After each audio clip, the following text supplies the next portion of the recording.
Merci. Quelle fierté d'entendre cet hymne-là.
Baye Saliou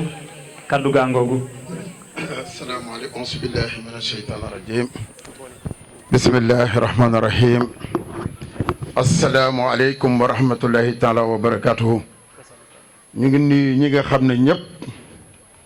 ñoo teew fii tey ngir suñu bés bi nga xam ne bés bu màgg la ci nga xam ne ñooy les anciens élèves de l'école Mervi ba tax na nag ñu ngi am mbégte ak contentement di sant mag ñi fi nekk ñëpp ñoom Baye Pape Sarr ñoom Grand Gueye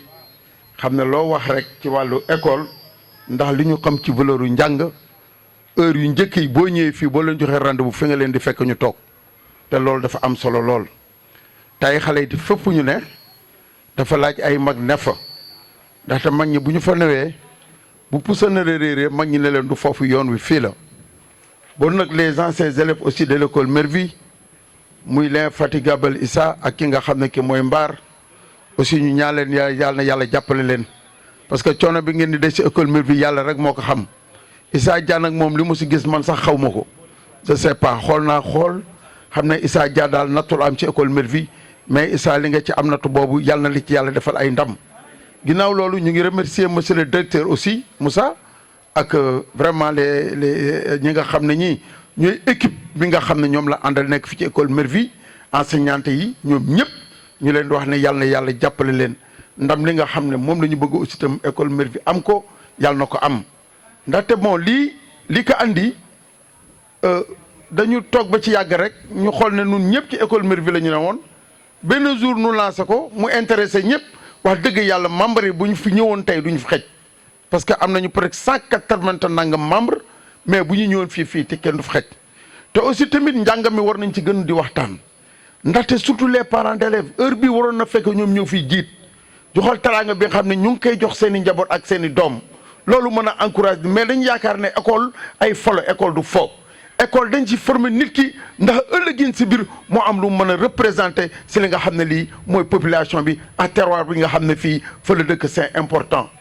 ba tax na monsieur le président aussi Boubou Sow ñu ngi lay remercier c'est sa taxawaay yaa secrétaire général monsieur Sini Ndiaye aussi vraiment ngeen bàyyi seen lépp c'est pas facile parce que temps amul fu ñu leen ooy ngeen bàyyi seen programme moo tax lii waa Bargny gépp war nañ ci bàyyi xel te xam ne que équipe bu mel ni bu taxawee équipe bu ñu war a jàppale la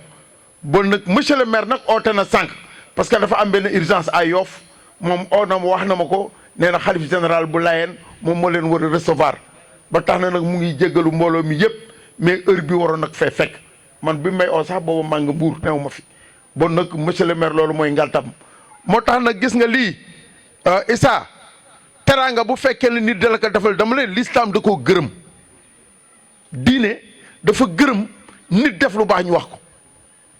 même bu koy nëbb sax bëggul ko wax nañ ko wax xam nga lu muy àndee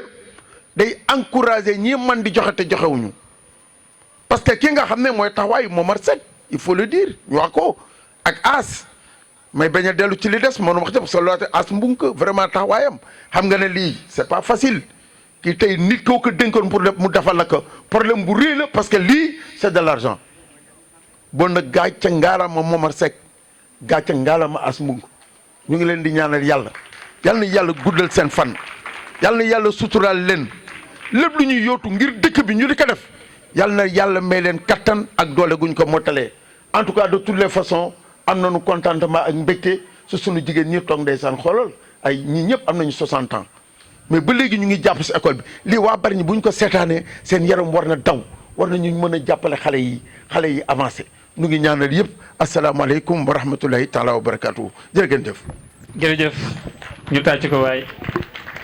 jaajëf kàddu yi rafet na ay ci jaajëf donc j'ai la lourde tâche de tenir en haleine cette séance mais permettez-moi tout juste de partager avec vous le chronogramme. Nous allons dans un instant inviter ici monsieur le directeur, monsieur Ciss, qui va se sacrifier à la tradition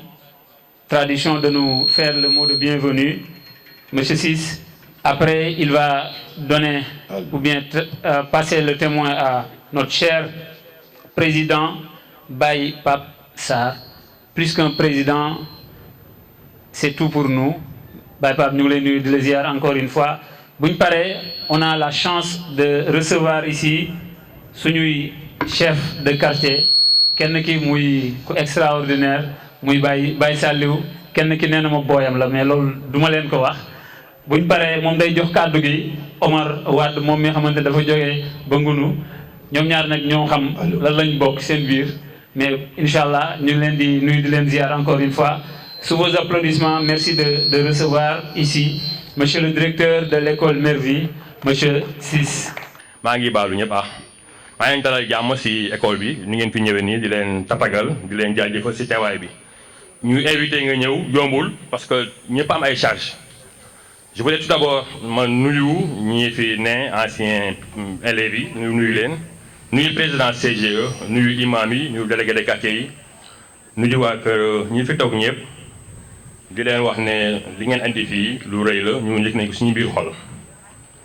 Bureau yii nii on va les mettre dans les classes yi man maa ngi woon CI boo fa duggee awa élève laa doon toog mu doon sama bureau. Donc li ngeen ñu defal lu rëy la ñu leen di remercier ñu leen di gërëm fu mu gërëm mën a yem bëgguma sore ci affaire nag mais jërë ngeen jëf merci loolu dara mënu ko lii quoi jaa ngeen jëf kontaan naa je crois bien que sama ko yëpp kontaan na ñëpp kontaan jërë ngeen jëf yàlla fay leen. fay fàttu xel dafay fàttu dafa am koo xam kii foo ñu cité ko muy libaas école bi rek lay xëy.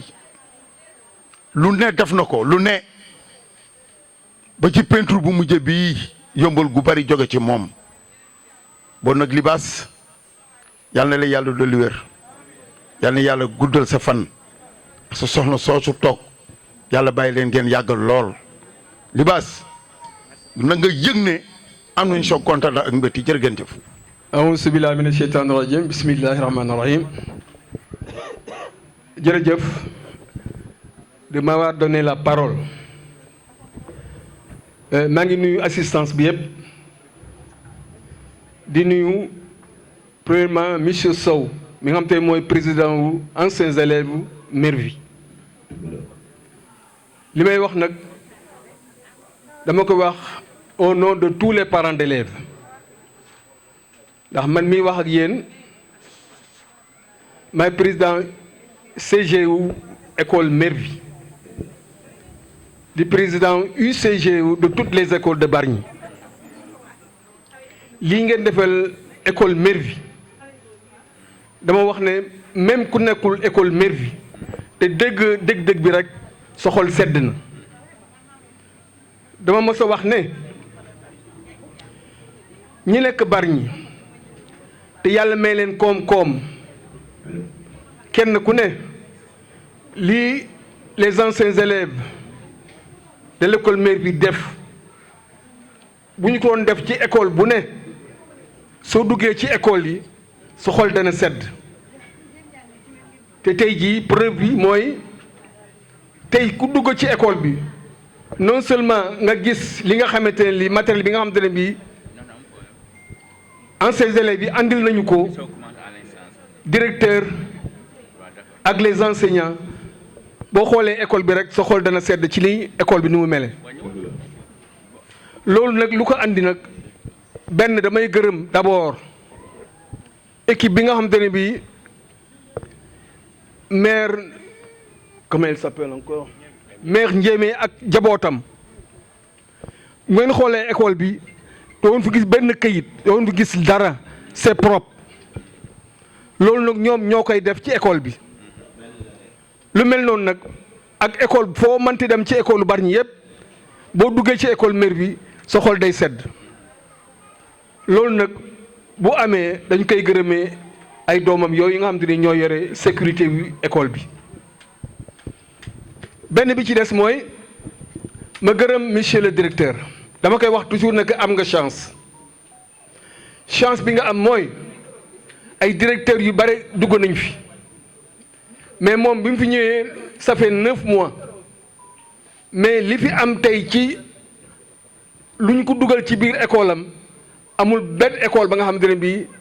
dugal nañu ko fa kon nag man dama koy ñaanal yàlla it li mu jiitee yàlla na ci am ndam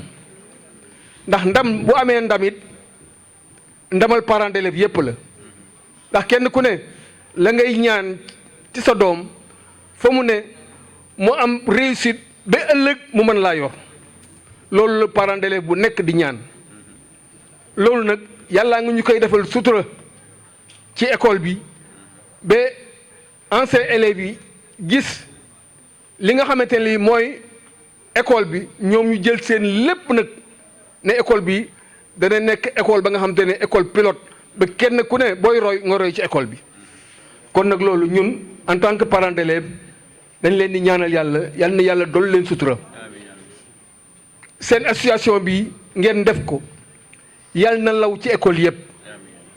ndax bu lawee ci école yëpp lépp lu ñu bëgg ci suñuy doom ak suñuy sët ëllëg mën nañu koo am ndax damay mas a wax toujours ne bu njëkk bu ñu daan jàng école di dem Tëngéej di jogante Tëngéej prix yëpp Bargny ko daan jël mais Bargny li ne woon Bargny ba léegi mu ngi boo xoolee école yu Bargny yëpp 90% des enseignants ay waa Bargny lañu te loolu nag yaakaar naa ne dafa jot nag junjë ba nga xamante ne bii ñoom ñoo fi newoon di jàng yàlla may leen sutura ñu dem ba mën di jàngale ñu ñëw si école yi nga xamante ni ñoo si école yi nga xamante ni fa ñu daan jàngale ñu dafay jàngale kon nag loolu ñoom ñëpp kenn ku ne yaa ngi def sa xol ne bëgg naa sama école ñu am fa ay ndam yi nga xamante ni yu kenn amul ci Sénégal kon nag loolu man dama leen koy ñaanal toujours damay ànd ak ñoom it di liggéey ak ñoom dama wax ne man mii waroon naa mën a dem toog sama kër di xool mais nag ci biir enseignement bi man yàllaa ma ci dogal que ne dama bëgg naa aussi samay sët samay doom ñu arrivé comme ñoom ñii ni ñu arrivé loolu nag dama koy wax toujours di leen ko ñaan matériel bi ngeen gis léegi nag bii dama yaakaar naa ne amul fen bu yàggul rek lañ ñu doté 20 ordinateurs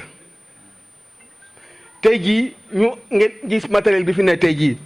mais loolu lépp nag Momar Seck ak libaas bi nga xamante ne aussi duñu noppi di ko gërëm di noppi di ko sant di ko noppi di ko ñaanal ndax lépp ci loxoom lay jaar mu ñëw te lépp duñu ko jox it dana ko joxin ba nga xamante ne bii joxin bu sell man dama koy mës a wax toujours kon ba mu jëlee kàddu fële ca bibliothèque ba loolu laa wax ay parents am ndax ay bokkam ñëwoon nañu koroog mais tey jii ma dégg na soxnaam a ngi fi ma xamal soxnaam ne kat sa jëkkër jooju de jariñul Bargny day jariñ Bargny kuy jariñ Bargny nag dafa mat a ñaanal ndax libaas day jariñ Bargny te li muy jariñ Bargny mooy dugal lépp ci éducation te éducation koo wax éducation aussi wax yar wax teggin wax ëllëg nit ku teggi ba nga xamante ne bii loo bëgg ci àddina man ko am di gërëmaat ñëpp nag di gërëm les enseignants yi nga xamante ne aussi ñoo ne sama gannaaw comme ni ko directeur waxee ñoom ñii ñoo fi ne ñoo bokk ndey ñoo bokk baay lu waay xewle ñoom ñëpp ñu bàyyi seen lépp ànd ci ko xewle kon nag man loolu daf ma neex ci ñoom maay président bi de mais damaa bàyyi lépp ak directeur te moo naa ñëw di ko xool lu muy def ak lu mu dul def ndax yoon moo ma ko may mais dama bàyyi lépp ak moom muy doxal te la muy doxal aussi sedd na sama xol ba nga xamante ne aussi gisuma lu may contrôler gisuma lu mu dul contrôler donc bii matériel bii ñëwee ñu wax ne anciens élèves yi dañuy ñëw ma ne ko anciens élèves yi même bu ñu àndee lii nañu ñëw waa Bargny ñëpp ñëw dama bëggoon nag waa Bargny ñëpp ñëw seeta xool lii nga xam ne lii sedd na xol kenn ku ne aussi bëgg na ëllëg sa doom mën a jàng ci école mairie bi mais la koy andi nag mooy bu ëllëgee bu résultat yi amee ñu ñaan yàlla am de très bons résultats bu ñu amee de très bons résultats képp nga xam ne kii bëgg nga sa doom jàng la nga koy andi école mairie bi kon yàlla na yàlla def loolu bi jaay nu salaam loolu laa waxoon dinaa ko wax asalaamaaleykum wa rahmatullahi taala wa barakatu ngeen baal ma. Les filles à l'école. Chers parents, Chers maîtres. Nous les enfants, nous voulons apprendre sans stress. Nous voulons apprendre sans vexation. nous voulons apprendre sans humiliation. Nous voulons apprendre avec honneur. Nous voulons apprendre dans les meilleures conditions. Chers parents. Évitez la séparation dans votre ménage. La séparation est à éviter. La séparation nous bouleverse. La séparation séparation nous diminue. La séparation nous rend fragiles. Elle freine notre apprentissage. Chers parents, chers maîtres, n'oubliez pas que vous étiez enfants comme nous. jëf ak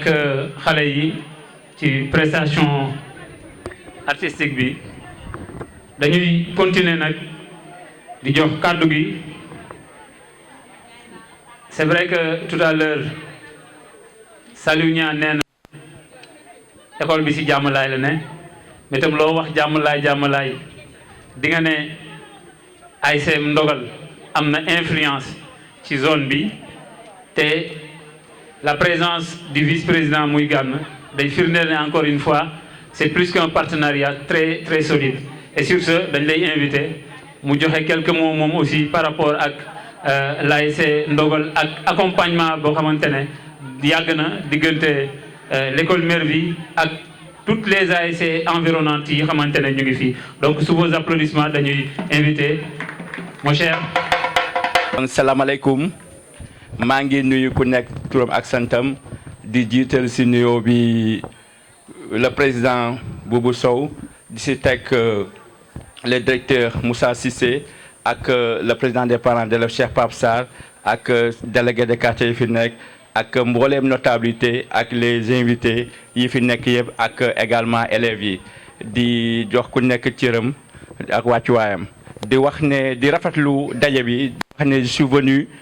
au nom de l'ASC Ndogal président Daouda moo fi woon a teew mais malheureusement dafa monter hôpital principal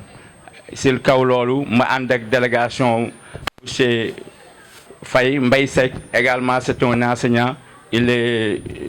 dynamique dans l'association ak fekk fi tamit suñu doomu ndey Xaali Diouf ñun ñëpp di war ne ñooy œuvrer au nom de l'ASC Ndogal ni ko président Zal délégué Zal waxe sànq ASC Ndogal également dafa polariser mën nañ wax ne école Mervi école am la école Mervi école Mbod 2 donc bu ko les amis de l'école Mervi les anciens élèves bu ñu amee initiative bi je crois que ASC bi la ñuy jàppale di wax ne ASC bi am na taxawaay par at yi passé bu wër ci école bi chaque année dañ doon ñëw sous le contrôle du président de l'association du CESE Cheikh Pape Sarr ñun dañ ko doon bay bu école daa tijji ASC Ndo ñooy mobiliser ñu ñëw ñu bay école bi gannaaw loolu également garab yi yu bëri yoo xam ne dañ ko fi defoon mu ngi nii am na yoo xam ne rëcc na si sax am na yoo xam ne peut-être napp bi fii moo ko jàpp également ay faible xale bu ko yàlla maye feebarul ànd ak xelam xale yëpp ñoo mën a teg donc loolu tout simplement mooy ku nekk bu baree waaram xale boobu day jëm kanam donc vraiment ñu ngi encore une fois remercier au nom de l'ASC Ndogal au nom du président Daouda les amis de l'école Mervi donc monsieur Sow nekk président bi di remercier directeur bi di remercier Cheikh Pape Sarr di remercier toute l'équipe pédagogique de leur engagement. On est à côté mais on a très souvent l'écho de ce qui se passe ici donc di leen jaajëfal di wax ne Cheikh Pape Sarr xam na lañ mooy njàng parce que y a un penseur chinois qui disait si on se trompe dans l'action de la médecine on sacrifie une vie si on se trompe sur l'action politique on sacrifie une génération mais si on se trompe sur l'action éducative on sacrifie des générations et on compromet à jamais l'avenir de toute la nation c'est sur ces mots que je vais vous quitter di ñaan yàlla également li école bi jëm kanam di ñaan également ñi les donateurs mooy Libas ak Momar Seck di wax ne école Seck Gueye la Momar njëkk a def plus de 15 millions de francs Momar investir que ci école bi changer complètement xar kanam école ba ñu koy gërëm mu ne man bu leen ma kenn gërëm Momar Seck mooy wax de mu ne nañ gërëm Libas parce que moom mu ngi Suisse Libas moo koy interpellé naka nañ def lii nañ def ni kon nañ gërëm Libas mu delloo ngërëm bi Libas kon Libas boo demee yow ak les waa Helping Hand yëpp ñu ngi leen waa communauté bi amal nañ leen gërëm bu rëy donc ñu ngi ñaan yàlla li ngeen man ren yàlla ngeen ko mën déwén di seen naa fi également le collaborateur de Mbaye Diène donc di wax ne également Momar Mbaye Diène li ñu def ci école yi vraiment ñëpp gis nañ ko yal na yàlla xeeb dolli également maire bi mu ngi ciy góorgóorlu ñu ngi ñaanal ñëpp ñu xam ne école c'est la priorité des priorités suñuy doom suñuy jarbaat la ñu am bu ñu amee xam-xam ëllëg Bargny moo siy gagné donc ñu ñaan ñëpp ñun ñëpp gën a laxasaayu pour loolu mën a jëm kanam donc maa ngi remercier ñëpp di ñaanal ñëpp incha allah. Que des hommes, n'est-ce pas? Que des hommes. Le directeur jaar na fi mais au sein même de cet établissement am na ay jigéen te dañuy jox kàddu gi nag kenn koo xamante ne amaana dinañ dajeex moom feneen muy porter la parole d'un quartier mais d'une communauté. Mesdames et messieurs, merci d'accueillir Fatou Nia Gueye moom mu wax au nom du personnel de Mervi. Fatou Nia. Bargny, à monsieur le directeur de l'école Bargny Mervi, à monsieur le président des parents d'élèves, à monsieur le président des anciens élèves de l'école Mervi, à monsieur Momar Seck de la fondation Helping Hand, à monsieur Asgueye, chers collègues, chers invités, chers élèves. Nous tenons à vous remercier de tout cœur pour votre don de matériel, votre soutien. Nous espérons que vous serez satisfaits de savoir que votre don sera utilisé de manière efficace et responsable. Nous sommes reconnaissants pour votre générosité pour votre engagement envers notre école. L'école Bargny Mervi vous remercie de tout cœur. Merci à vous tous. C'est waa animation bi jàpp nañ ci de bu neexee moom yéen la jërë ngeen jëf tàccu leen seen bopp waaye. Merci Fatou. Nous sommes dans parti c'est réservé à l'association Les Amis de l'école Mervi. On peut parler beaucoup de choses. On peut passer beaucoup de temps à parler des amis de l'école Mervi. Rien que le nom, ami, ce que ça signifie, les valeurs qui sont amitié, et les valeurs qui sont école, si nous sommes d'ici disserté, nous sommes donc aujourd'hui, dañu jël ñaar ba ñett ñoo xamante ne ñu wax ci wax loo xamante ne lam moo waral déjà ñu daje ngir liggéeyal avenir ñu am un projet boo xamante ne buñ ko defee xam naa ne école yëpp dinañ ko copier mais am na un grand penseur buy wax na ne jarul nit ñuy chercher à transformer quelque chose bu ñu defee lu rafet nañ ko jël copier ko en mieux te tey nag damay invité kenn koo xamante ne ci les amis de l'école Mervi ku am taxawaay te bu ñu demee ba organisation bi ñu ñemee ñëw fi c'est taxaw na ci jàpp na ci bu baax. Mesdames et messieurs, merci d'accueillir notre cher Baye Mbar. Sous vos applaudissements s'il vous plaît moom aussi moom ay kàddu yoo xamante ne dina ko ci sànni. salaamaaleykum wa rahmatullah gannaaw bu ñu sant yàlla julli ci sangu-sangu yi Seydina Mohamed sallallahu alayhi wa sallam tey day dama am contentement bu rëy. ndax nag aussi bu la yàlla defee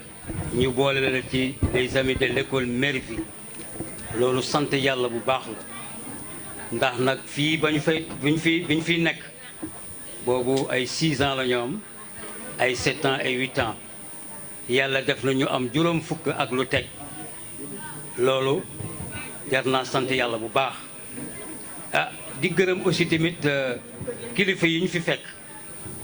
muy jaraaf di kilifa dëkk bi di gërëm Baye Pape Sarr moom ni ñu ko waxee ci école bi taxawaay bi mu ci am di gërëm directeur ak délégué de quartier yi fi nekk yépp ñu ngi leen di sant ñu ngi leen di gërëm ndax nag àdduna moom lii rek moo fi ne nga war a mën a jàpp te yàlla tax te ñi ñuy jàppale ay tuut tànk lañu loolu dafa am solo. di gërëm aussi tamit les amis de l'école Mervi bu ma tuddee le président Boubou Sow ak son secrétaire général monsieur Sini Ndiaye doon daanaka tudd naa ñëpp. waaye man ta ñàkk nag nga cité ci ay nit ndax organisation bi ma yor nii dafa am ñu nekk ci sama ginnaaw ñoo xamante ne ñooy bokk di dogalandoo sama adjoint nag di. Binta Ngom moo taxawoon sama wet léegi di jàmbaar di koo xamante ne vraiment fu nu toll noonu dañ koy ñaanal yàlla ndax nag liggéey bi nga xamante ne moo nekk ci organisation moom Binta mu ngi ciy def li mu war a def lépp daanaka li mu war a def yëpp moo koy def Binta ñu ngi lay sant ñu ngi lay gërëm bi su toppoon nag mooy kii taxaw sama wet di ma filmer muy salut moom moo yor suñu communication bi moo ko yor mais nag ab organisateur la doon koo xamante ne otom bi mu yor nii lépp lu nga xamante ne lu ñu war a jëli la wala lu ñu war a jënd wala lu man si otom lañ koy defee mook Bassirou Ndiaye ñu jël seen temps yëpp sacrifié ko ci les amis de l'école Mervi mu mujjee nag ci ki nga xamante ne mooy l'infatigable muy Issa Dia jàppul la dama bëgg ngeen may ko loxo yéen ñëpp waaw kaddu yu may jël lii rek kaddu gërëm la rek ndax nag lii nu organiser nii yombul woon pour ñu organiser ko ndax nag li war a organisation bi mooy que dafa am ñoo xamante ni ñoo ñu fi andil teranga lii si sama ginnaaw te nag dañ ne ku def lu rëy ñu waxal lu rëy fii moo fi am ku mel ni Abdoulaye Gueye ñu di ko wax As suñu promotionnaire la donc moom ñoo dalandoo fii baax boo yàlla def kenn ku nekk am sa jaar saw yoon lii ci sama ginnaaw Ablaye ba mu ñëwee ci école bi fekk nu fi bi mu ñëwee xool yaramam daw mu ne gars yi man dina am lu ma def li mu doon def nag mooy nekk ci suñu ginnaaw nii bi si topp nag mooy le docteur Momar moom daanaka laawul yorul école Mervi rek de docteur Momar mu ngi ci école yëpp fu ne teg na fa ab loxam teg fa ab tànkam waaye nag fii la bokk fii la jànge moo waral ordinateur yi ngeen di gis nii am nañ ci 20 ordinateur moom docteur Momar moo nu ko andil libaas nag moom jàngawul école Mervi mais dafa am ay xarit ci école Mervi en commencement de man Issa Dia nu ñëpp donc lépp lu nga xamante ne libaas mu ngi koy def ci école bi docteur Momar moo ko santé te vraiment mu doon nit ku baax nit koo xamante ne vraiment ku am colère la Ablaye Niang nekku fi Ablaye Niang fu gaal gi sunu gaal fu mu jengee mu jengante ka moom Ablaye buggul ñu naan lii dafa manqué wala lii dafa nangam wala dafa nangam loolu su ko yëgee rek rapidement da ngay gis réaction am tey suba nag dafa am suma benn jigéen bu ma woo na ma mbaar man de dama bëggoon a def benn participation bu ndaw man naka waaw loolu day vraiment boo ko defee day gën a rafet rek ñu di ko wax Awa Diouf Awa yaag Asulaay ñu ngi leen di sant ñu ngi leen di gërëm Awa yaag Asulaay ñu ngi leen di sant ñu ngi leen di gërëm seen taxawaay suñ leen santee gërëm leen nag gërëm nañu jigéen ñi fi nekk ñëpp lii fi nekk nag muy ay attestation de remerciement dafa matawul ñëpp mais bu matawoon ñëpp kenn ku ci nekk ci école Mervi nañ nga jox benn attestation nga yóbbaale ko mais bu ñu jëlee attestation benn rek jox ko le président Boubou Sow daanaka yóbbaale na école Mervi gi yëpp mais nag dafa am suma benn grand bu fi nekk moo yor état civil bu ginnaaw raay mooy Assane Ba mu doon grand bu nga xamante ne grand bu disponible Assane mu ngi nii mu doon l'infatigable ma bëgg ngeen tàccul ko bu baax waaw doon grand bu nga xamante ne si social rek lay dox Assane ñu ngi lay sant ñu ngi lay gërëm donc nag organisation bi man maa ngi sant ñëpp di gërëm ñëpp di wax ne asalaamaaleykum wa rahmatullah ma paas xam nga sax la moo waral nga wax sa adjointe la sànq wax naa ko nee naa boobu ba léegi ay góor la ñuy jox ñuy wax waaye tubaab bi nee na à côté d'un grand homme il y a toujours une grande dame te nag organisation bi bu fekkee ne am na lu ci taxaw Binta Niang am na ci Binta Ngom am na ci wàll donc Binta xam naa ne bëggoo wax waaye tey nag. aleykum wa rahmatulahi taala wa barakaatuhu gannaaw bu ñu sante yàlla akub yonentaam alayhi salaatu wa salaam di sant suñuy ñaari waajur ni ma koy nuyoo rek ci panel bi may nuyu kilifa yi fi toog yëpp chef de quartier yeeg Baye Pape Sarr ak suñu Mbaye Gueye ak ñi mu àndal yëpp ak directeur école bi ak ñi mu àndal may nuyu ñëpp di nuyu suñu kilifa yu góor yi ci panel bi di nuyu sama kilifa yu jigéen yi toog di nuyu samay morom noonu lay duggee ci panel bi toujours di leen ñaanal yàlla waa école Mervi fu ñu bëgg a yegg ak école bi yàlla na leen fa yàlla yeggal ndax man bu ma taxawee di wax ñoom ñoo ma may ay fit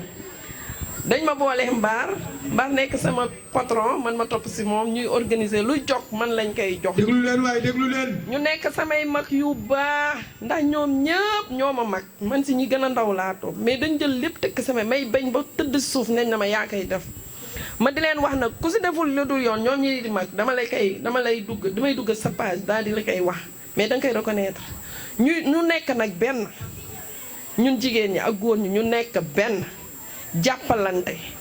téyante di waxante dëgg rek te yàlla tax ànd bu sincère ku si am problème boo xamante ne sax si sa sëy la di nga am na si koo xam ne dangay am si moom confiance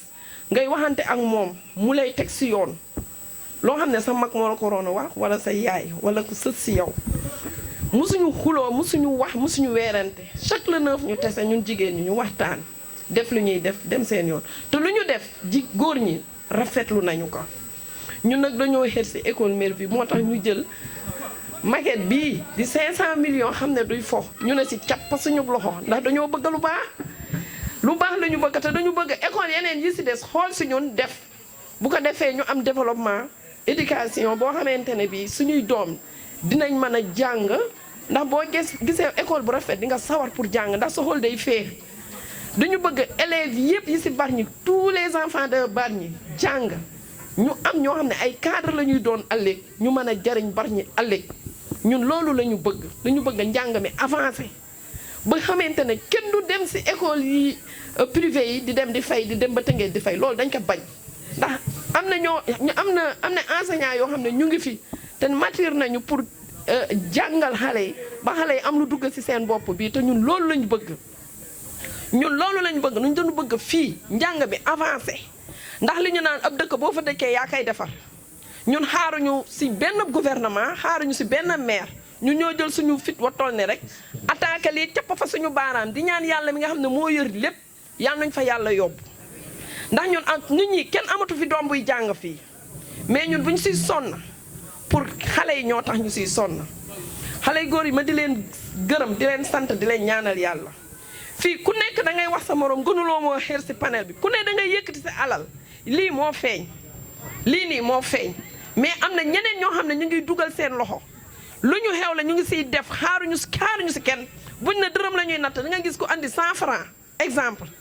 ñu booloo nekk benn man kañ damay ñaan yàlla nañu yàlla musal si saytaane te fi ñu bëgg a yóbbu école bi yàlla na fa école ba yegg te ñu fekk ka te tal ka lu ma man nag yéen a tax yéen a may boot yéen a ma tungab yéen a ma aj si kaw président chaque jour oote téléphone bi tongam ni dañuy xuloo dañuy jàppante mais dañuy àndaat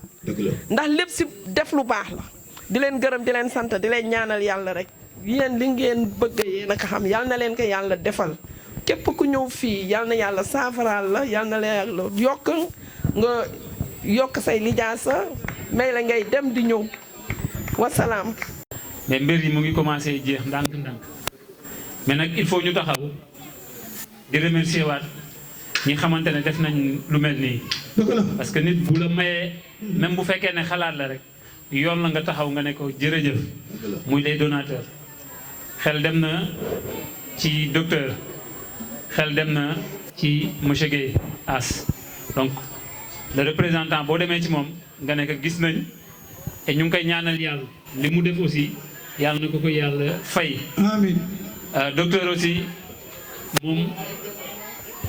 ci dëkk bi la bokk muy la même chose que As. donc di leen ñaanal encore une fois. mais damay président c'est vrai que remise d'attestation yi dernier moment la mais lii man maa koy defal sama bopp damay demander le président nga ñëw fi yow wax Issa Dia an moom Issa Dia. asalaamaaleykum mbooloo mi maa ngi nuyu ñëpp di gërëm ñëpp di tàmbali nuyoo bi si Baye Pape Sarr Baye Pape Sarr dafa nekk nit koo xam ne ku jër a gërëm la moom mooy gërëmaate mais moom moo jër a gërëm parce que plus de 20 ans maa ngi si école yi mais plus de 20 ans fu ma dem fekk fa muy rendre service à l'éducation donc ku jër a gërëm la jërëjëf Baye Pape Sarr sonnuloo tàyyiwoo heure bi war na fekk nga toog kër ga nekk ci leneen mais yaa ngi ñuy gunge te jafe yombul c'est pas facile du tout kon vraiment jërëjëf beneen bi ma jëmale ko si les amis de l'école Mervi les amis de l'école Merveille c'est des gens yoo xam ne boo xoolee la base la moyenne d'âge c'est de 60 à 65 ans ku nekk xam na ne à 60 ans amatuloo doom buy jàng école sët buy jàng école nga am mais seen yitte bépp mooy école Merveille avec un projet boo xamante ne bii c'est un projet vraiment boo xamante ne bii bu jéggi day la mais nag c'est possible c'est un projet de 500 millions moom la ñu bëgg teg fii dindi fi di teg leneen muy lu ñu gëm nag bañ ci nekkee ba léegi chaque jour mooy ñu gis ñu nekk à l'action ou pas ñoo ngi tëju ñoo ngi xalaat ñoo ngi bind ñoo ngi def ñoo ngi dox uniquement pour l'école Merveille donc vraiment gars yi à travers Boubou Sow ñu leen di remercier di leen ñaanal yàlla. beneen bi boobu Babacar je crois que yaa ngi fi am 2 casquettes parce que collaborateur Mbaye Diène nga et puis tu es un frère à As donc As boo demee nga gërëmal ñu ko Mbaye Diène aussi nga gërëmal ñu ko parce que maa ngi waxtaan ak moom tout le temps parce que day def Mamadou def on se voit tout le temps def ay connexion pour am fu ñu bëgg a dem ñu ngi togg loo xamante ni bu ñu ko yekkee peut-être si Bargny dina dem ñu ñaan nag keneen ku mel ni ñoom su ko mënee tamit wala su bëggee mu ñëw rejoindre ñu parce que li ñuy liggéey di nga xalaat yëpp c'est pour ñu Bargny dem kanam donc li nga xam ne ñu ngi koy def c'est un commencement on a commencé avec 5 écoles mais on va terminer avec toutes les écoles de Bargny parce que c'est pas la première fois qu'on l'a fait njëkkoon nañ ki fi def amul école bu amul woon bépp école bu amoon courant ci Bargny amoon nga ordinateur mais boobu ay deuxième mai la woon mais cette fois-ci on a dit non on va amener de nouvelles machines et c'est des machines de 5e génération donc li ñu ci bëgg mooy école bu nekk dina am salle informatique am commencé nañu ren ak 5 déwén 5 ba école yëpp am incha allah loolu la ñaan te yemuñu ci jox leen ay ordinateur parce que dañu nekkoon ci ay examen ak yooyu mais dañu am benn série de formation de 15 jours pour tous les enseignants des écoles yi nga xam ne recevoir nañu machines yi dañu leen defal formation ça va bientôt démarrer ce sera pour 15 jours pour que ñoom ñëpp ñu mën a utiliser machines yi ba pare mën a jàngal élèves yi machines yi parce que en fait les machines c'est pour les enfants pour que à bas âge ñu mën a manipuler loolu ci informatique parce que fi ñu jëm ci àdduna foofu la ñu jëm ku ko mënul utiliser doo bokk enseignants yi nag dañ leen di gërëm aussi mënuñu leen ñàkk gërëm parce que enseignant mooy ki nga xamante ne kii mooy xëy 8 heures enseignant mooy former président mooy former ministre mooy former directeur képp koo gis mu nekk ci bureau toog enseignant moo lay former donc dañ leen delloo njukkal di leen ñaanal yàlla bu ñu leen gisee rek dañuy kontaan parce que d'une façon ou d'une autre enseignant jaar na si suñu cursus enseignant jàngal nañu teg nañu si yoon donc pour bañ a guddal parce que su ma nekkee di wax lu bari docteur Momar Seck nag li muy def bëggul ku ko wax jërëjëf bëggul ku ko remercier encore une fois bëggul feeñ ci dara Bargny gii li ñu fi def nii li ñuy def ci biti moo ëpp li ñuy def Bargny fuuf mais xamuñu ko ba Kaolack fu ne lay dem di def ay construction d'école mais xamuñu Momar Seck mosuñu ko gis man la ñu xam ñoom dañ koy dégg téléphone di gis photo pour leen citer que benn école boo xam ne mu ngi tudd Mbundaay Séeréer nekk boo fa demee école boobu classe boo dugg photo moo fa nekk képp ku fa jàng xam nga ko on a investi beaucoup de millions là-bas bañ fay dem xamuñu fa donc noonu la mel ni ñu ko defee foofu def nañ ko fu ne muy Wakam muy Tëngéej muy Bambilor muy Thiès muy Mbour fépp foo xalaat ñu ngi fay dem di yëngatu di liggéey mais nee naa mën naa wax ne waa Bargny ñoo ko xam mais fi may dem yëpp dañ koy dégg xamuñu ko donc kooku bu ñëwoon fii tey fële lay toog boo ko joxee micro daan du wax mais nag comme ni wax toujours rek booy wax ba muy wax si moom sama bopp laay wax dama koy ñaanal yàlla di ñaan yàlla bàyyi ko fi mu continuer di li muy def di moom man 10 fois déwén parce que yéenam si Bargny nag dépassé na lii Babacar waxal ñu may yéen waxal ñu As ñu leen di remercier et puis gis nañ la ñuy def ñu leen si gën a encourager aussi donc jërë ngeen jëf bañ la guddee. bismillahi rahmaani rahim. cey. salaamaaleykum. ay attention Babacar. di gërëm ñëpp di sant ñëpp di ñaan Bargny yàlla na fi yàlla def jàmm yal na yàlla yokk sutura yi gannaaw bu ñu sante ñooñu di wax waa keppaar gi di école Mervi ak seen commission bi xam ne bi ñoo fexe ba lii yëpp antu yal na leen yàlla fay commission bi gis naa ne commission la boo xam ne bi ñu am personnalité lañu personnalité mooy liggéey mooy yeggali mën ngaa am pas-pas te doo mën a yeggali waaye ñii a commencé boo limee da ngay joom Issa Papa Gueye Ndo Saliou Cheikh Pape Sarr ñoom laa gis ak ñi nga nekk seen gannaaw ñëpp seen liggéey rafet na Bargny ku taxawal Bargny rek Bargny ñaanal la dañu fi oote jamono yële passé si ñetti weer ak lu topp rek ne dañu bëgg a liggéey école Mervi niñ ko war a liggéeyee mooy il faut que commission bi taxaw oote waa Bargny ñëpp tamit képp ku ko dégg jox nga yëngatu nga moo waral tey jataay bii message bi jàllee doomi Bargny xam ne yi ñoo fi ne si diaspora bi liggéey bu toll nii alal ju toll nii indi ko pour école Mervi ñooñu yàlla am pay yàlla na leen yàlla fay bu leen yàlla fayet yàlla na leen waa Bargny fay fa ñu nekk di yëngatu yàlla na leen suñu borom wallu si barke Seydina Muhammad sallallahu alayhi wa sallam lii tuutul bu ñu la ay ordinateur ay matériel informatique ay chaise roulante des tables de bureau armoire de bureau ay tableau effaçable vraiment fa ñu ko jëlee ak nañ ko liggéeyee ak nañ ko taxawoo ba mu yegg si yàlla am pay yàlla na leen yàlla fay yàlla na leen yàlla aar nag ba fépp foo xam ne fii fa lañ jublu yàlla na ñu am lu gën a kawe seen jot ñoom ak seen i mbokk ak seen i waajur ak doom yu Bargny yëpp ak fu waay ne war ngaa xam ne Bargny waratuñoo toog rek di tàllal loxo waratuñoo xaar ñun Bargny am na cadre yoo xam ni ku leen fëgg ñu uyu ñàkk leen a fëgg nag ma waral muy demee muy am lenteur yenn yi mais ñii de ay modèle lañu ay exemplaire lañu ñii ñu jar a ñaanal yàlla lañu ñii ñaa ngi fi def ay social mais bii social vraiment ku dëkk Bargny rek yëg nga ko ku di ancien élève bu école Mervi vraiment sa yaram war naa daw loo mën ci jàpp war ngaa mën a ñëw yëkkati si li nga am dugal si école Mervi commission la de commission bi am nañu liman am nañu islam te am nañu pas-pas te seen taxawaay rafet na waaw man presque voici la deuxième fois may ñëw si commission Mervi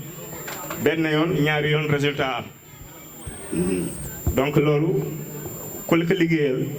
amuloo payam bon waa commission bi a commencé par Cheikh Pape yal na yàlla dëgëral sa taxawaay yal na yàlla fay la monsieur le directeur indil nañ la alal joo xam ne ji da nga ko waroon a sàkku ji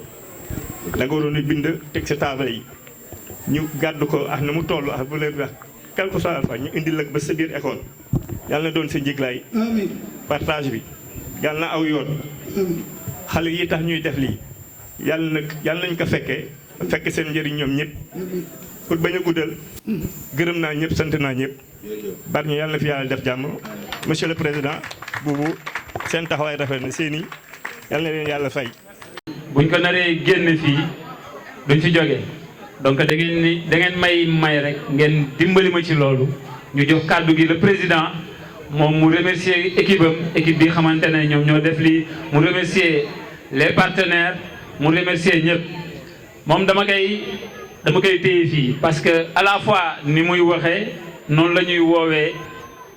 ñi xamante ne dañ leen identifier pour jox leen seen attestation de remerciement muy des attestations yoo xamante ne tànn bi metti woon na lool waaye nag lu mu metti nit il faut nga nekk jaajëf pour nga mën a avancer reconnaissance dafa baax reconnaissance moo ñu andi fii et nag li ñu ëppal solo ñun ñëpp ñu fi toog dañu partager loo xamante ne lu extraordinaire muy Bargny on ne peut pas aller sans Bargny on ne veut pas aller sans Bargny on n'est que Bargny donc nag loolu moo ñu fi boole encore une fois et vive Bargny vive ñi xamante ne ñu ngi def ci seen poste ñu ngi yëkkati seen alal ñu ngi yëkkati seen xalaat di ko ci def di remercier ñëpp am na ñoo xamante ne jarul ñuy am relation ak ñoom pour xam leen ne yéen a ngi def di remercier encore une fois ñëpp ñi xamante ne am nañ projet di la inviter monsieur le président. Abda daf ma ñaan pour me remettre prix bi à une personne qui est vraiment particulière pour moi, à une personne qui est vraiment particulière aussi pour l'association. Donc j'en profite bu ma koy jox prix bi nuyuwaale nit ñi si wuy sa bu ñu wuy sa tey nag lu ñuy def lu noble la lu rafet la ndax nit defal la nga koy wax jërëjëf loolu moom yaakaar naa ne lu ko gën a rafet lu ko gën a woyof amul parce que lu rëy la marqué gratitude koo xam ne da nga ko woo ci ndimbal mu ñëw volontairement dimbali la donc duñu tàyyi di wax Libaas jërëjëf duñu tàyyi di wax Momar jërëjëf ñoo xam ne bëgguñu sax ku leen wax jërëjëf loolu mooy seen particularité Helping Hands ak l'association jàppalante man bi ma leen découvrir yàggul 2023 bi ñu commencé suñu association laa leen découvrir ndekete booba loolu mooy woon li gars yi di wax la face cachée de l'iceberg li ñu def ci gannaaw moo ëpp fuuf li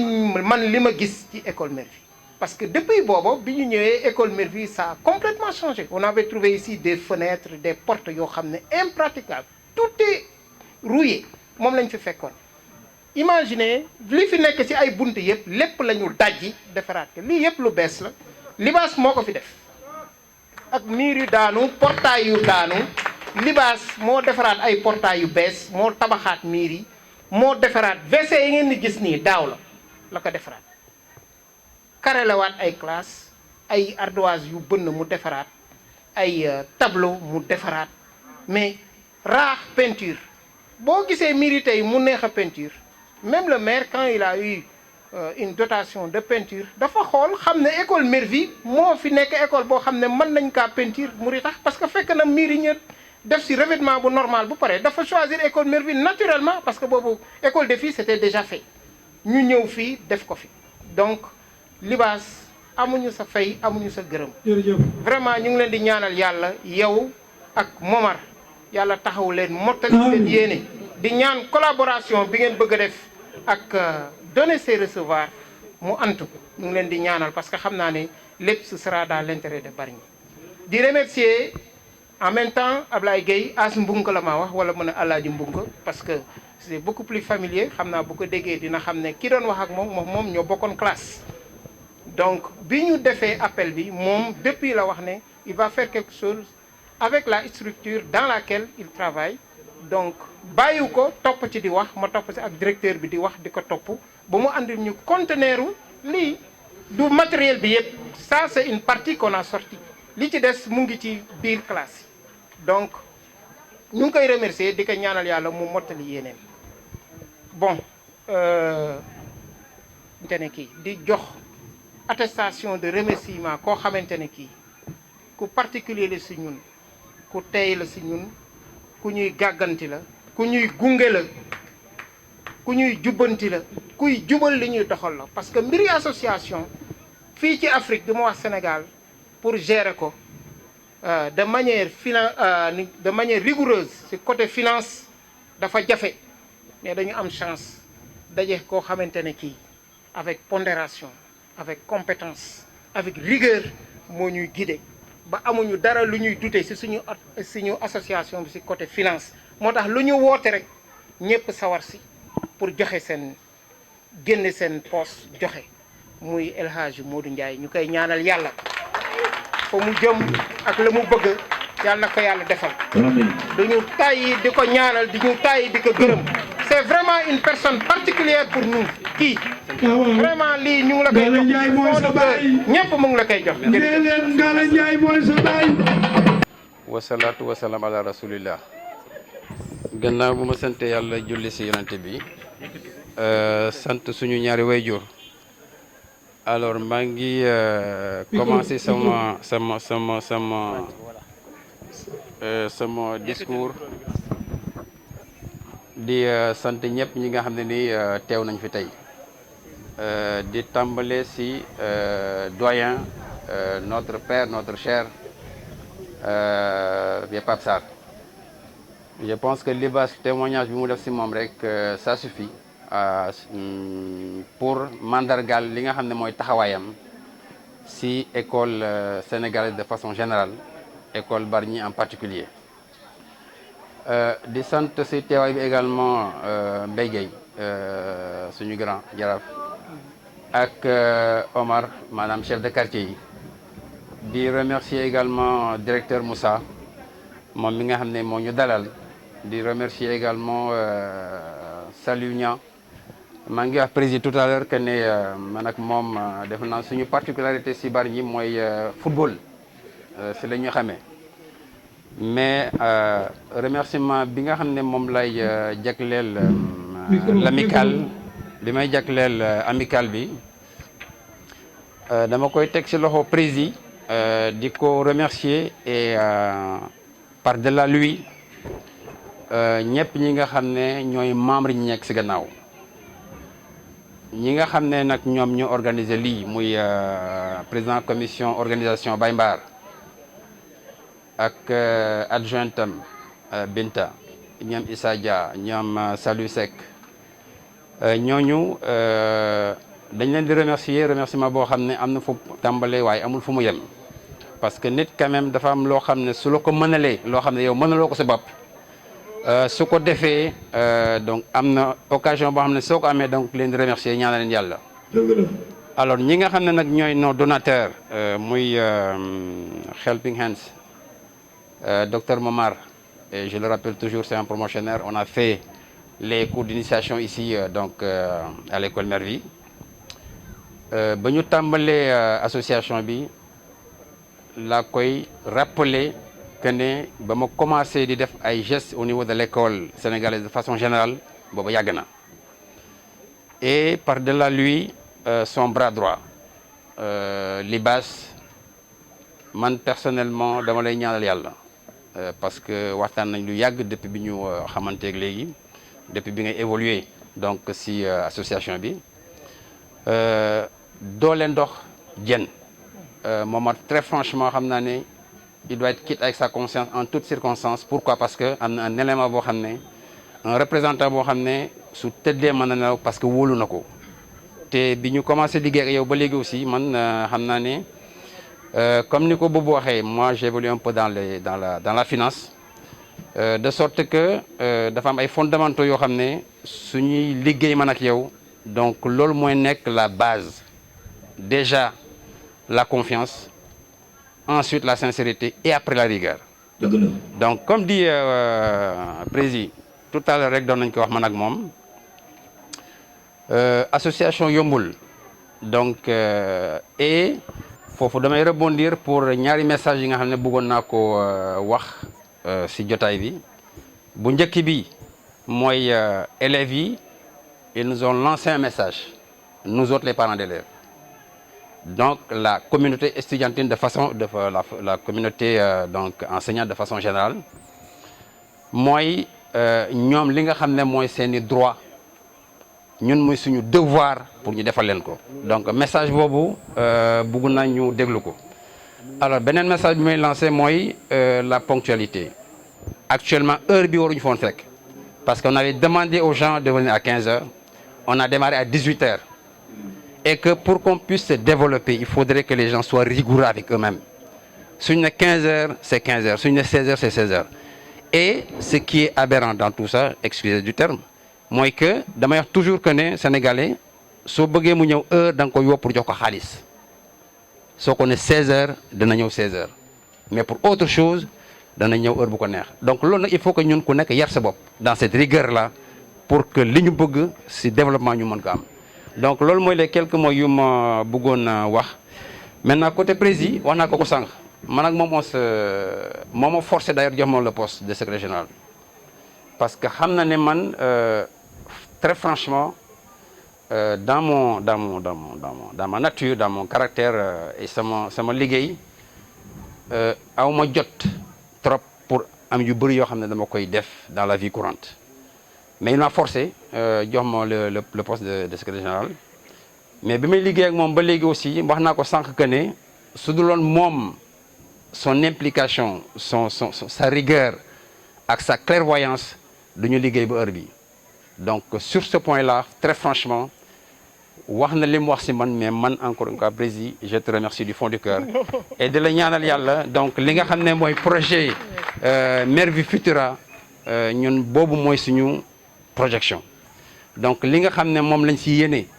ñu ngi ñaan yàlla encore une fois yal na ko yàlla motali donc képp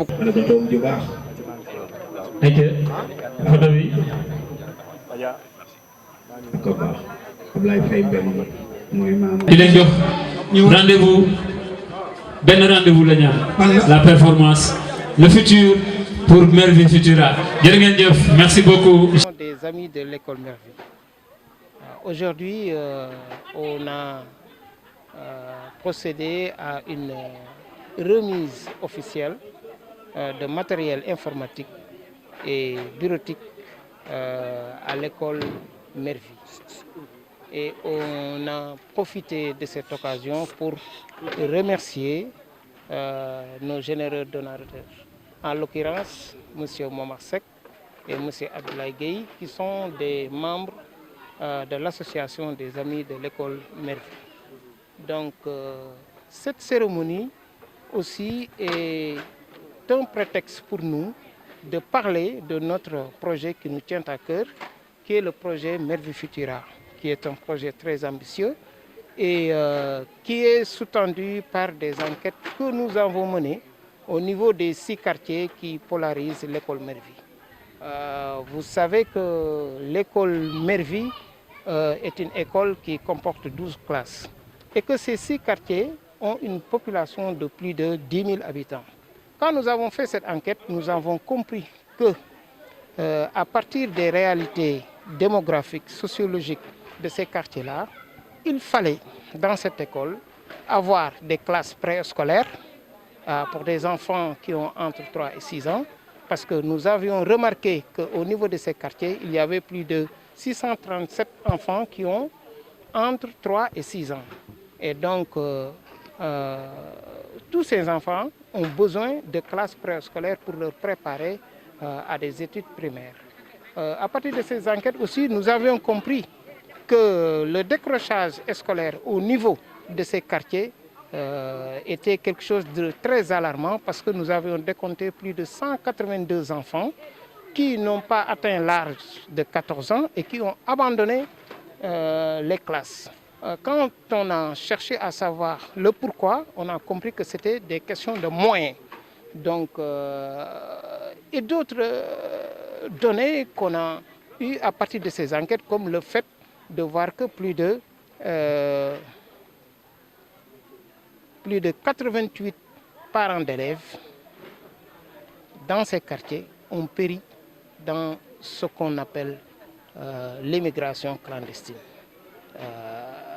Ce qui explique un peu le côté un peu difficile des enfants qui vont à l'école de 8 heures à 15 heures et qui ont des problèmes des fois, je ne dirais pas de survie, mais qui ont des problèmes de manière générale. C'est pourquoi nous avons développé le projet Mervi Futura. Mervi Futura qui veut inclure des classes préscolaires, Mervi Futura qui veut inclure des cantines scolaires, Mervi Futura qui veut augmenter les capacités d'accueil de l'école, Mervi Futura qui veut intégrer encore du jardinage, qui veut intégrer de l'informatique au niveau de l'éducation, qui veut moderniser de manière générale l'éducation au niveau de cette école-là. Donc ce que nous voulons faire à partir de Mervi Futura, c'est encore répandre l'espoir au niveau de ces quartiers-là pour que cesse ce phénomène qu'on appelle décrochage scolaire, pour que au moins que cela atténue un peu les départs à l'immigration clandestine qui n'est dû que à un manque d'espoir. Donc ce que nous voulons créer à partir de Mervi Futura, c'est recréer l'espoir au niveau de l'école, répandre l'espoir au niveau de notre communauté pour que les gens comprennent un peu que, en quelque sorte, si nous avons préparé nos enfants de manière très tôt, si nous encadrons nos enfants de manière très tôt, à bas âge, nous allons leur assurer un métier d'avenir. Parce que les métiers d'avenir, ce sont des métiers qui demandent un profil très pointu. Et donc, cela demande une préparation de nos enfants.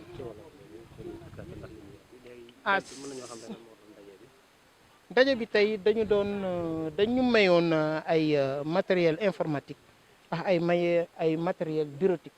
ñu ko may nag ñu ngi bokk ci suñu biir association dañu ko may parce que dañu laajte dañu ñaanoon dimbal ne képp ku bokk ci association bi lu mu mën a jàppale école Mervi rek naka ko jàppale. Donc boo wootee noonu nit ñi ñëw répondre la bon li nga mën a def mooy nga delloo njukkal mooy nga gërëm mooy nga sant. C'est la moindre des choses. C'est ce qu'on a fait aujourd'hui, de remercier qui ko def muy docteur Momar Seck à travers l'IBAS ki ko def mooy le matériel bureautique As Mbunko Alaaji Mbunko ñu gën ko xam ci Abdoulaye Gueye. Donc def nañu ko mais aussi cérémonie la boo xamante ne aussi pour ñun prétexte la woon encore pour ñu waxaat ci suñu projet boobu ñuy wax Mervi Futura xam ne avancé na lool am nañu suñu plan béton armé boo waxee plan béton armé mooy plan de réalisation xam ne dañu fay bureau d'étude def ko ay ingénieur def ko ñu teg xam ne réalisation rek moo des maquette yaa ngi fi lépp ngi fi donc prétexte la woon aujourd'hui pour ñu relancer pour ñu waxaat ci Mervi Futura di woo par exemple suñu industriel yi xamante ne yi ñoo nekk ci situ Bargny muy ay centrale muy ay Sococim muy chef d'entreprise yi nekk ci biir Bargny ñu ñëw jàpp si parce que li ñuy def pour xale yi la xale yi buñ leen préparé pour ëllëg ñu ngi préparé suñu communauté ñu ngi préparé suñu société pour ëllëg. nee nga ay enquête moo tax ngeen waaw parce que enquête yi li mu wone mooy xale yi di bàyyi école balaa ñu yegg sax CM2 lim bi dafa jéggi dayoo parce que dem nañ si 142 en quelque sorte enfants yoo xamante ne yi ci quartier boobu boo laajtee dañuy bu lim bi yegg na si 142 enfants yoo xam ne dañuy bàyyi école balaa ñuy yegg CM2 li ñu jot aussi si enquête yi li mu wane aussi mooy que ne parents d'élèves yi xamante ne ñi dañu disparaître ci mbënn mi dañoo bëri ñooñu ñu ngi bàyyi seen école ñun seeni doom si biir école yi ñu war di wàcc di xëy di war di lekk ak yooyu jënd ay kii ak yu demee noonu constaté nañu aussi léegi heure yi xamante ne élèves yi moom la ñuy def ci biir école bi de 8 heures à 14 heures au moins loolu xale bi bu deful dara ci biiram c'est compliqué ay jinne yooyu ñuy wax ak yooyu ce n'est rien d'autre que ay hallucinations yoo xam ne xiif ak leneen moo koy waral donc loolu moo tax ñun à travers enquête yooyu ñu ne dañuy defar école boo xamante ni day jël en charge xale yooyu mu am ay cantines scolaires ci biir école yi bon ñu defaraat école yi de telle sorte que école bi xale bi sawar dem jàngi di am jardinage am ay terrain sportif am ay olympiade am yëpp ba pare intégrer ay classes préscolaires parce que dañu remarqué ne limu xale yi xamante ne dañu war a dem garderie foofu dafa bëri toll na si ay 637 te ñooñu ku sa loxo jotul sa gannaaw doo mën a fay école truc. xale yi abandonné dañuy faral dem géej. xale yi abandonné bon d'aucuns parce que am na si ñoo xamante ne ñi géej la ñuy dem am na ñoo xam ne dañuy taxawaalu am na ñoo xam ne leneen parce que yoonu géej léegi yoonu géej la rek mais boo demee géej amoo dara da ngay defi leneen donc ñun loolu moo tax ñu ne dañuy moderniser éducation bi nekk ci école primaire bi informatiser ko def ko lépp pour que suba ñu nekk si beneen alternative professionnelle parce que y a beaucoup d'opportunités qui s'offrent à Bargny pôle économique la ñuy wax fii pôle industriel la ñuy wax un nouveau port minéralier et tout donc il faut que ñu teele préparer xale yi pour ñu am profilu emploi yooyu pour que suba mbënn su amee wala montée des eaux bu amee du ñu yuuxu au secours parce que léegi dañu commencé Bargny léegi su gannaxee rek ñu commencé yuuxu ndimbal te daaw ñu yuuxu ndimbal bu ñu bëggee arrêté nag affaire yu yuuxu ndimbal au niveau de Bargny dañu teel a former suñuy xale dès maintenant pour préparer leen suba ñu am profilu métier yii industrie wala yii liggéey di laaj comme ça ñu mën a assurer seen avenir bopp mën a assurer seen ni ñu koy waxee seen survie wu communauté si loolu daal lañ nekk di woote ñëpp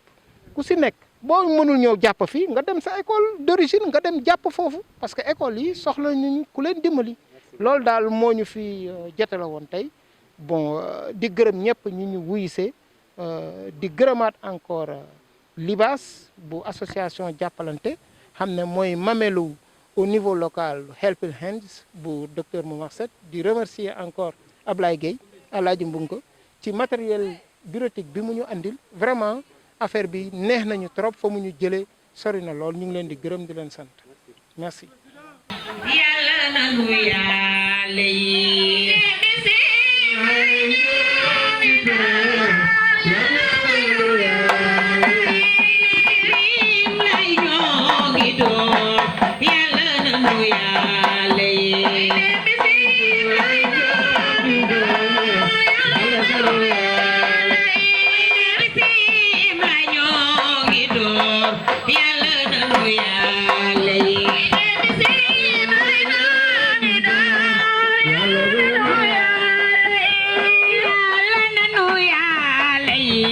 musal nu si bët bu aay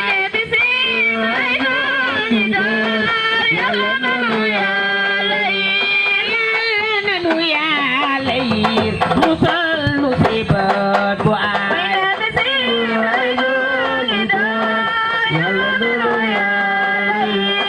sim lay ñoo ngi door Yàlla na nu Yàlla yiir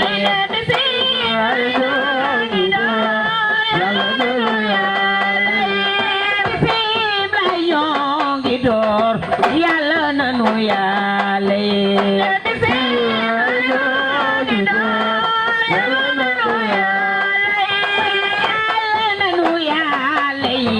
musal nu si bët bu aay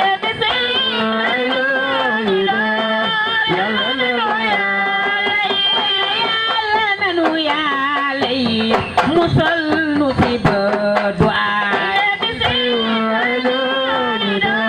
Yàlla yiir musal nu si bët bu aay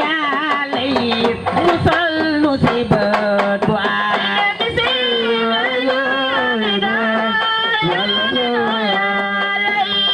Yàlla na nu Yàlla yiir musal nu si bët bu aay sim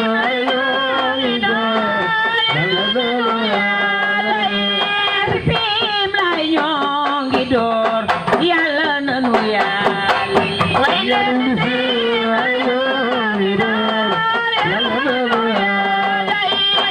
bët bu aay Yàlla na nu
Yàlla yiir musal nu si